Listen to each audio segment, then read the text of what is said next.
Hello, I'm Ted Gunderson. I retired from the FBI in 1979 after more than 27 years service.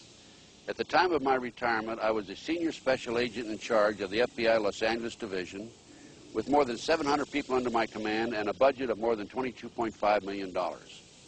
I recently decided to produce my own radio talk show. One of my guests was Gene Chip Tatum, a former CIA 25-year black ops operator. At the end of the first show, 2 hours, I decided this man had much more information to furnish than he could furnish in that 2-hour period. I had him back for 13 more shows. I interviewed him for a total of 26 hours. This man has a phenomenal story. I've checked his story out. I can definitely state to you this man is credible, and the information he's furnishing is the truth. Listen and watch. You will be amazed at what you hear.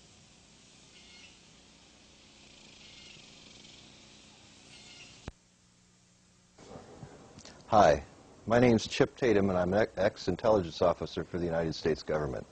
25 years ago, I started my service as a young airman in the United States Air Force. I went through Special Forces training as a combat controller and was subsequently sent to Vietnam. During my tour in Vietnam, I was recruited onto a team called Team Red Rock. The operation that we performed was Operation Red Rock.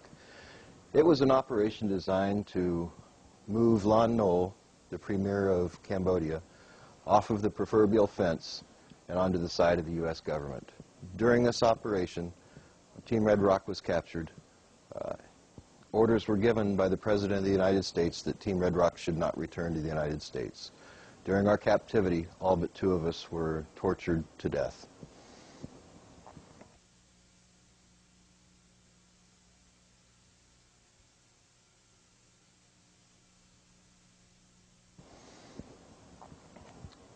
Following Operation Red Rock, I was debriefed by a man out of Saigon. This man came to Clark Air Force Base in the Philippines, where I was being held as a patient, and debriefed me. During the debriefing, he explained to me what happened while we were in captivity and explained the events leading up to the captivity. He explained to me that when Washington decided to order Operation Red Rock, the President ordered that no one can ever know. With those orders to General Haig and to Dr. Henry Kissinger, the mission was given to Bill Colby, the station chief in Saigon, to prepare the mission and to ensure that the men performing the mission didn't return. At the end of the debriefing with Mr. Colby, he explained to me that I had a choice. I could either stay with the Air Force and go under the operational control of the CIA, or I could go under the direct employment of the CIA. I chose, as a young military man, to stay with what I knew. I enjoyed the Air Force, I enjoyed the camaraderie in the military, and I knew for sure that I wouldn't have to go back to Vietnam as an ex-prisoner of war. Well, I chose that route, and no sooner did I get back to the United States than I was turned around and sent back to the Southeast Asia area again. I moved in and out of Vietnam under the operational control of the CIA, attached to a company called Air America. My job was to jump into the area of downed Air American aircraft and communicate to move them out and extract them from the area. In 1975, my operational control mission sent me to a place called Yugoslavia. I actually based out of Italy, but we crossed the border into Yugoslavia to try to ascertain the condition of Tito and the condition of the country, to try to find out who was going to be replacing Tito in the event of his death. President Tito was very ill. I spent 2 years in that area of operations, and then upon Mr. Colby's advice, I left active service for the United States government. When I left service, I went into a place called Gunnison, Colorado. I started my family. I had a little deli. I was working in the deli one day, and a couple of the boys came in wearing suits and sunglasses. They told me that the government needed me, and I was reactivated involuntarily to the United States Army this time. I was sent to a place called Fort Campbell, Kentucky. Fort Campbell was basing a new special operations unit The buildup of this unit was in response to our problem in the Iranian desert in the failed hostage rescue unit under the Carter administration. The year was 1980. The activation of me into this unit brought on an all-new meaning to me in the area of intelligence work. Previous to this time, although Team Red Rock was betrayed by the President and his orders that we shouldn't return, I found no other involvement of the government in misdeeds. However, from the day I joined Task Force 160 at Fort Campbell, Kentucky, until today, I've seen nothing but government corruption. He said, pending before this court, and I won't bore you with the first language. By the way, copies of this are available over in our booth 228. Pending before this court is the defendant's motion, blah, blah, blah. It says, he even goes on to say that he believes we probably can prove all this evidence. But here's what he says we cannot talk about.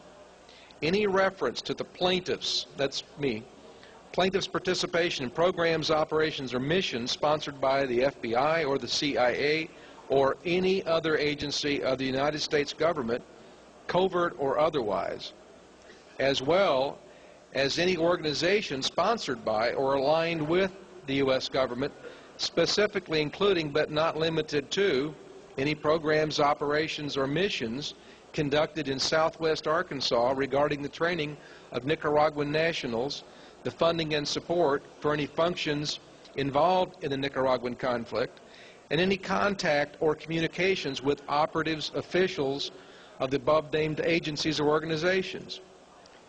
Any reference to President or Governor Bill Clinton and or Hillary Clinton and the Mina or Nella airports.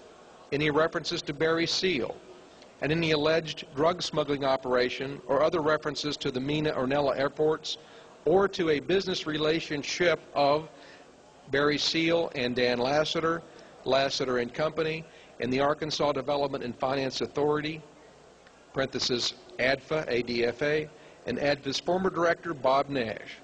It is so ordered this 8th day of March, 1996. That was our lawsuit. And out the window it went, which, as I said in my letter as I filed it back to the court, what I found most interesting was this motion went beyond our lawsuit.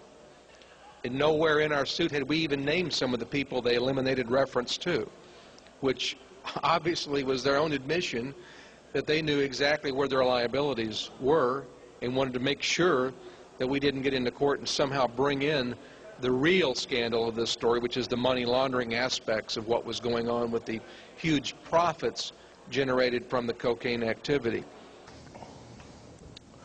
Many of you will wonder why I've decided to come forward today and how I can come forward as an ex-officer for the CIA, for the DIA, NSC, and let me explain that to you.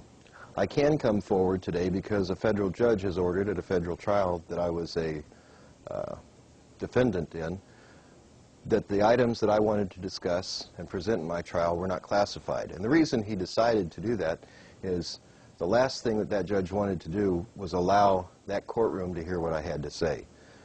He had to, first of all, under the CIPA requirements, that's Classified Information Procedures Act of federal court, he would have to get security clearances for all of the jurors, for the U.S. attorney, and for my attorney, and all of the clerks in the courtroom.